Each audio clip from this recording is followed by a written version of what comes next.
Well, hi there. I'm Diana Montford, the world's first transgender television journalist. Lions and tigers and me, oh my. Anyway, born male, became female. I always have to make that clear because people say, what direction are you going in? But anyway, my guest is a truly fascinating author, Mr. Tom Lisanti, who has written several books. One about the soap opera Ryan's Hope. Yes. And one about... I've written books about 60s starlets, fantasy femmes of 60s Hollywood, drive-in dream girls. I've written books, bios on Carol Lynley and Pamela Tiffin. Ryan's Hope is my first soap opera book. My next book is Texas, and about another soap opera. And I wrote Dueling Harlows. Which is what we are going to talk about now. Dueling Harlows. In 1965, in 1964, there was a famous biography of the 1930s movie actress Jean Harlow. It was called Harlow, an Intimate Biography by Irving Shulman. It painted her as the most outrageously foul, filthy, drunken whore you ever saw in your life. Obviously, it was a huge success, and everyone wanted to be Jean Harlow. So, in 1965, Joseph E. Levine, the producer, bought the rights to that book. Harlow, however, was in the public domain. She was an historical figure. And it wasn't Bill Conti, was it? Bill Sargent. Bill Sargent did a rival film about Jean Harlow. Both came out within 6 weeks of each other. Yes, pretty much. And one starred the beautiful Carol Lynley, beautiful, lovely, highly talented Carol Lynley. And that was a low-budget film. It was on a process called Electronovision. It took 8 days to film. The costumes were by Nolan Miller, who later did Dynasty and Love Boat and Fantasy Island, all those, and Charlie's Angels. And the other, bigger budget film starred the equally beautiful and talented Carroll Baker, one of the members of the Actors Studio. And she, the costumes were by Edith Head. It was a very luxurious, expensive production, brightly lit Technicolor, a beautiful film, great music by Neil Hefti. The Carol Lynley version had great music by Nelson Riddle. Both are wonderful films. Both have good points and bad points. What film doesn't? Both actresses look beautiful, and within the limits of the script, do beautifully playing Jean Harlow, within the limits of the script. Carroll Baker got short-changed because the script for her Harlow had her seem a simpering, frightened virgin, which wasn't Jean Harlow. And she's much more Jean Harlow in The Carpetbaggers from '64. And Carol Lynley, the script was actually pretty good. And she did a beautiful job as Harlow. They both did in their own respective ways. I just gave the whole interview. Goodbye. Anyway, tell us about the book, Dueling Harlows by Tom Lisanti. Tell us about this. Well, it came to be because at that time, I was doing my bio career retrospective on Carol Lynley, and I was going to do just a chapter on Harlow. Mm-hmm. And as I started to do my research, I was finding more and more interesting information about the making of Harlow in terms of its producer, Bill Sargent, in this war with producer Joseph E. Levine making his rival version. And as I delved into it more and more, my chapter just kept growing and growing, and I thought, you know what, I think this would be an interesting book. And so I had to do a little research on Jean Harlow because I was not an expert on her. And from there, I started to research the making all the attempts to make a Jean Harlow movie. It started in the 1950s. After Marilyn Monroe hit it big, and everybody kept comparing her to Jean Harlow, they wanted, let's do the Jean Harlow story with Marilyn Monroe. But Marilyn didn't want to do it because her then husband, Arthur Miller, advised her not to. And so I was, in my research, I kept finding these columns and stuff. Eva Marie Saint's going to play Jean Harlow. Lee Remick's going to play Jean Harlow. Eva Marie Saint? Joanne Woodward is going to play Jean Harlow. Jane Mansfield would have killed to play Jean Harlow. Yeah, she would have. And 20th Century Fox knew that, and they kept dangling the Jean Harlow story on her to make her do movies she really didn't want to do, and would promise her, right? But the girl can't help it. Right. So Stella Stevens was discovered to play Jean Harlow. She would have been excellent. Yes, but for some reason in the 1950s, they couldn't get it off the ground. Jean Harlow's mother, Mother Jean is what she was actually called in the movies. In the book, they call her Mama Jean, but according to what I've read and from experts I interviewed for my book, Jean called her Mother Jean, tried to even sell, because by the 50s she was hurting for money, her story to get it made, and they just weren't able to. And then there was a little bit of a lull in the early 60s, and then, as you said, the Irving Shulman bio came out, and it was trashed by the critics. It was trashed by the people who knew Jean Harlow. But it was a huge bestseller, yeah. And then every studio again tried to make a Jean Harlow. MGM, Columbia, Paramount, 20th Century Fox, they all threw their hat in the ring again to try to make a Jean Harlow story. But Joe Levine bought the rights to the bio and elbowed a lot of them out, and they all folded.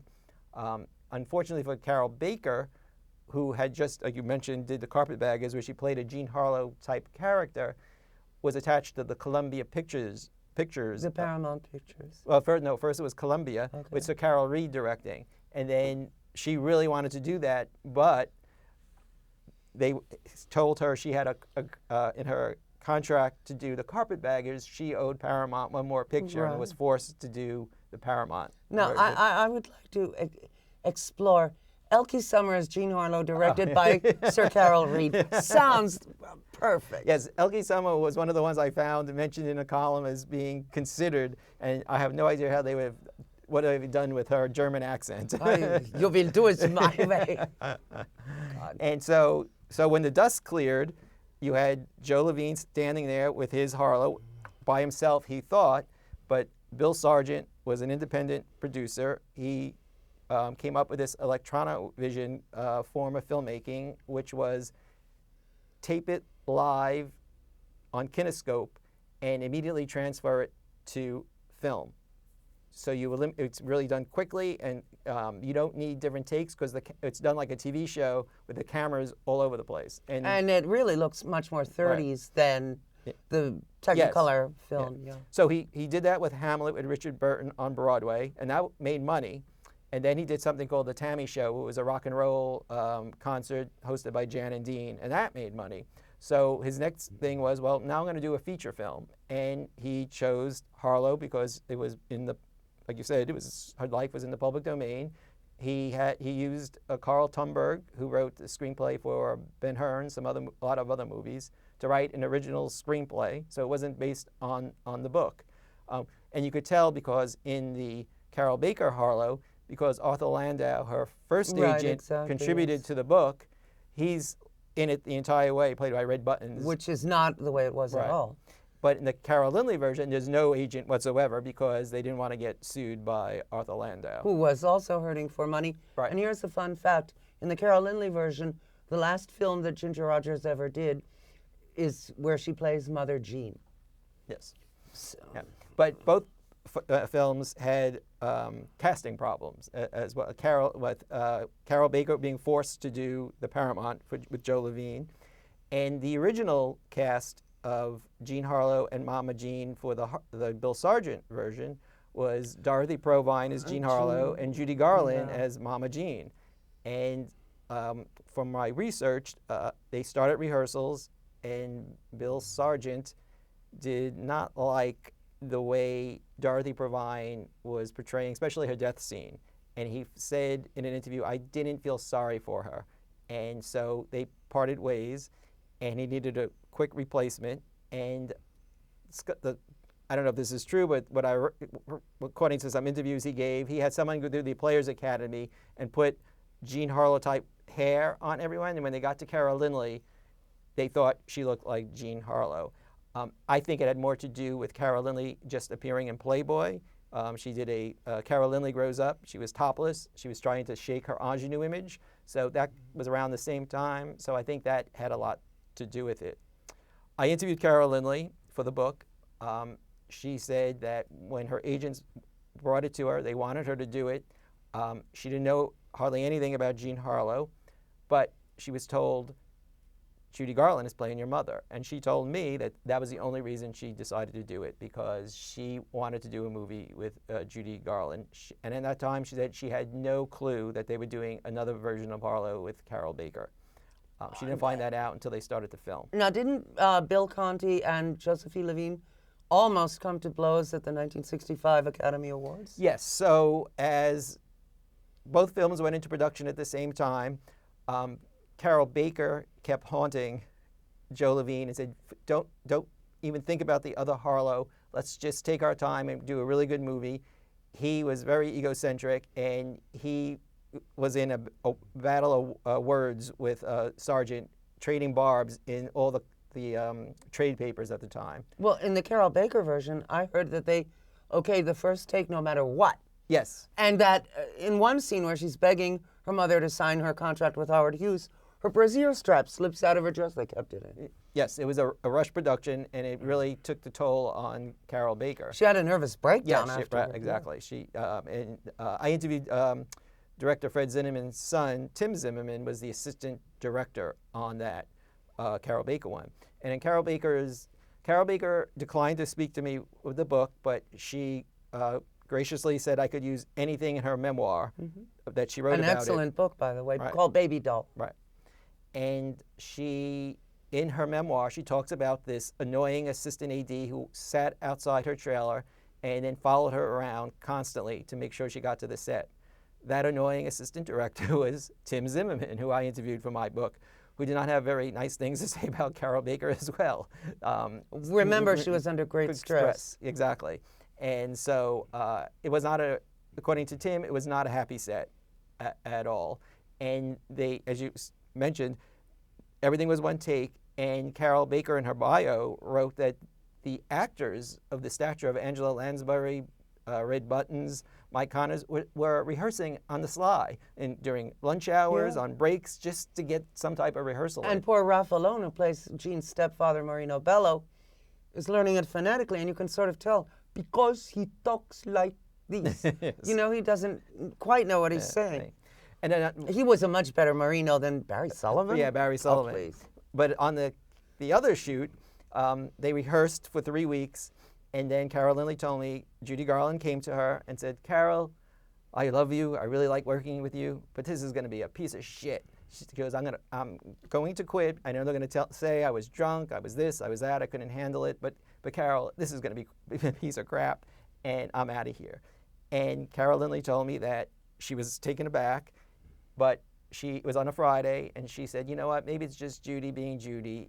She was going to call her. She goes, "I didn't call her." And then I show up on Monday, and there's no Judy Garland, and in walks Ginger Rogers as a replacement. The first choice to replace her was Eleanor Parker. Too classy. Yeah, and she turned it down based on the script, but Ginger Rogers actually knew Jean Harlow. They were born the same year. Right, and she had a stage mother as well. Yes. Who was a former Marine, I might add. Oh, I didn't know that. Mother Rogers, Leela Rogers. So she kind of liked the part, and she stepped in, and everyone I interviewed said she was great. She just, no rehearsal, boom, she went right into it. And she knew Mother Jean because at that scene in the cocktail part when she affects that very affected voice, yes, that's Mother Jean. Yes. But now, Carroll Baker, poor soul, and I think her marriage was on the rocks too. Yeah. When she was, it was going there. Yeah, it was going. I think it was going. And I mean, you know, she's a serious actress. She's made into this sex toy by Josephine Levine cinematically. Yes. And she's fed up. She's working so hard she can never go to sleep because you have to wake up in 3 more hours and get the makeup and hair and all this crap. She's losing it, and in a good way. She's a brilliant woman, lovely to look at, brilliant mind. But like anyone else, she's overworked. Yes, and with the and that Harlow, because it was in color, it was, you know, the sets were sumptuous, the costumes were sumptuous, and she's practically in every scene. So yes, definitely overworked, and it took a couple. I think that one took 4 weeks to shoot compared to 8 days on. They were the editing it as they came off the Right. On the Carroll Lynley one, Carroll Lynley said it was the oddest movie she ever made.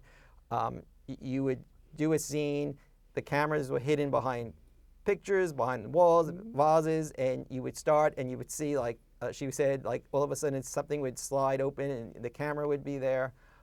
But that's what television used to be like. yes, but Alex Siegel was the director, and with Bill Sargent, they hired really good actors. You mentioned Barry Sullivan. There was Lloyd Bachner, Everett Zemlis Jr. Oh, he's great. Yeah, as William Jack Powell. Cruchen, Hermione Baddeley. So these were all Jack Cruchen is great. right. But we've got to finish the picture. Yeah. I love that. Right. So they had really professional actors. And they knew, because Harlow's personal makeup artist was named Violet Denoyer, and in the Carroll Lynley film, her confidant cum makeup artist is named Vi. Yeah. So they knew a lot about her. Yes. Now, the difference between the two movies with that is the Carroll Lynley one does stick to the facts a little more so than the Carroll Baker. Excuse me, aside from going to New York to study, which is very Maryland. Right, that was not. Both films were colored by Maryland. Yes. The theme for the Carroll Baker film, Lonely Girl, that's about Maryland. Yes. With the in the Carroll Lynley one, she arrives with the platinum blonde hair and the little beauty mark, where in fact that was MGM that gave it to her. And in the Carroll Baker version, they show that. The Carroll Baker version also shows that it was a struggle, like every two-reeler and comedy bit that she did. They highlight that a little bit more. In the Carroll Lynley one, you see her do one Laurel and Hardy. That's where the film opens. Right. Yeah. And then, boom, she's in Hell's Angels, where the other one showed a little more struggle for... pies in the face falling into a fountain, all this stuff. Yeah, all that. Eggs falling on her. Exactly. In both movies, William Powell, who was Jean Harlow's last love, threatened to sue if he was in the movie. Yes, but the Ephraim Zimbalist Jr. is very William Powell. They combined William Powell with Clark Gable a little bit in both movies. Well, Mike Connors. Mike Connors has more Clark Gable. Everett Zemlis Jr. is more William Powell. Exactly, yeah. Both have Paul Byrne, the husband, in it. Peter Lawford? Yes, totally miscast. Looks nothing like Paul Paul Byrne. Yes. Herb Hadfield doesn't either, but he's very good. Yes, Herb Hadfield is very good, and he got actually the best reviews, along with Ginger Rogers. Consistently good reviews. And when he pleads with Jean not to leave him on their wedding night, and she because he finds he's impotent. Which is not true, by the way. Right, and all these things came up about Louis him. B. Mayer's little fine hand. And in the Carroll Lynley version, it was common knowledge that Paul Byrne had a common law wife, or so to speak, Audrey Totter, she goes to visit Mother Jean. So, and in but in the Carroll Baker one, they don't even go near that. No. Yeah. Well, they want him to be totally out of it. Right. Whereas the other one shows that. Yes. And in the Carroll Baker one, they claim that he beat her on the wedding night with Irving Shulman. with a cane, where in the Carroll Lynley version, they don't go near that. And Colleen Moore said if he'd raised a hand to Jean, she would have broken his arm. She was so athletic. Exactly. So there's a lot of discrepancies, and not that the Carroll Lynley version is totally true, but they tried.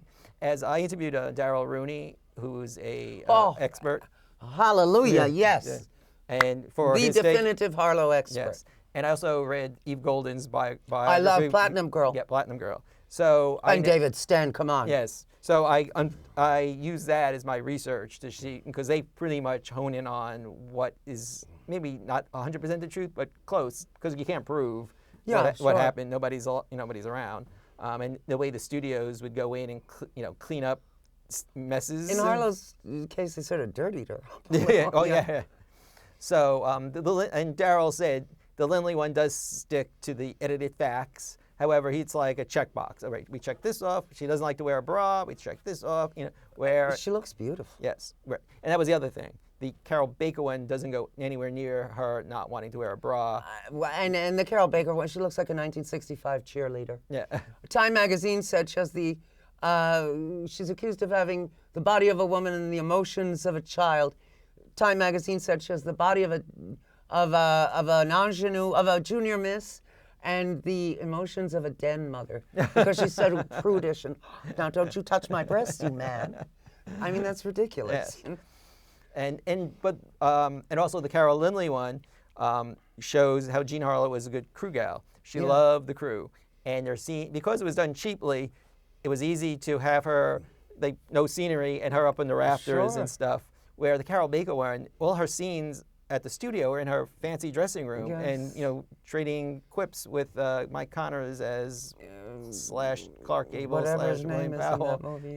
Where the Carroll Lynley one really showed her, dealing with liking the crew and the crew liking her. And she would, Harlow herself, would order coffee and donuts for everyone on her set every afternoon. And Mayer tried to do away with their coffee break. She said, "You do that, I'm out of here." So he had to reinstitute.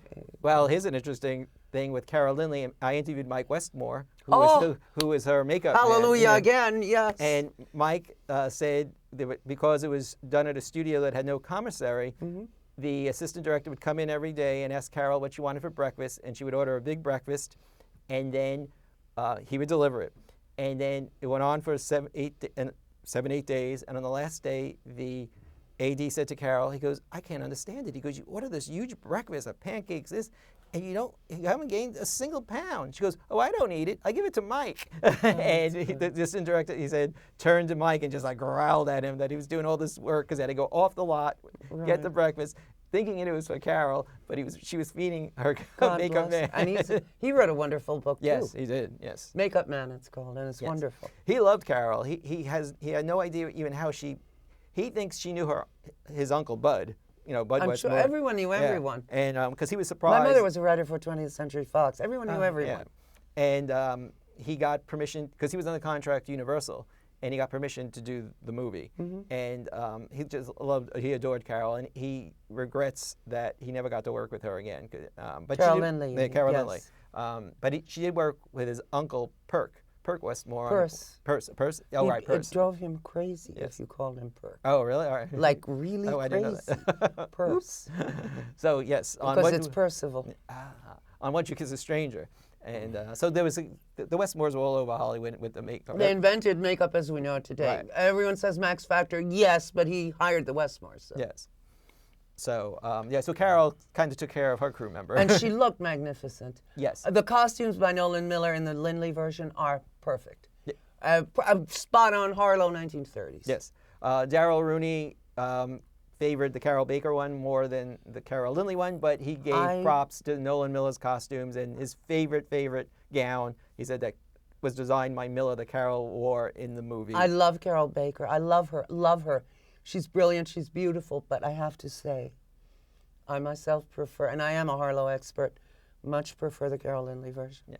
Yeah, the Carroll Lynley version just exudes 30s. Exactly. You feel like you're there during the time of Jean Harlow making the movies and stuff. And yes, the Electronovision process gives it a little bit, it's kind of kinescopy. It's like watching an old soap opera from the 50s on kinescope. Yes. But it gives that 30s feel to it. And it moves quickly. And each Carroll Lynley and Carroll Baker both got criticized, and it's probably not their fault. It was the script not showing a more light-hearted Harlow. Oh, what's the script? Yeah, and both of them are they're either crying. Well, Carroll Baker's always pretty much crying. Carroll Lynley's like telling everyone, or especially her stepfather, telling him off, "Drop dead." And she's a more angry Harlow. She's angry that she. That makes her real, though. Yeah, that's what Harlow was on film. Yeah. And especially when the scenes when Hermione Baddeley is Marie Dressler, when they're doing, I presume it was supposed to be Dinner at 8. They didn't say the name of the movie, and she was so happy, Harlow, that she didn't have a bathtub scene. And then all of a sudden the director's like, we're held up because there's a new part in the script, and she just blows up because Jean Harlow knows what's being added. Fire me, blacklist me. Yes, I love that. And she goes running off, screaming as she's going out the sound, and all the crew guys are like taken aback. Even though Paul Byrne was dead by then, she goes into his office. Yeah, right. So the Carroll Lynley one is a little more, I guess, realistic. Yes. The other one is just beautiful. It's beautiful, and Carroll Baker's great. And I think the opening scene to the Carroll Baker one, as the studio comes alive, yes. it's beautifully scored. To this day, it's used as a template for, like the Mommy Dearest opening. Right. Is very much like that. Yes, yes, that whole, and it's not even, the sun's not even out, and they're all clocking in, and then they all go into the they put their coats in their locker room, and all these extras turn into showgirls. Exactly. And But it's cowboys. not. Hair, makeup, and wardrobe are not in one big building. And men's wardrobe is not right by the women's wardrobe. Trust me. Okay, we don't have much time left. Let me show the book again. How can people get your wonderful book, Dueling Harlows? Oh, it's available on Amazon, Barnes & Noble, and through the publisher, McFarland Company.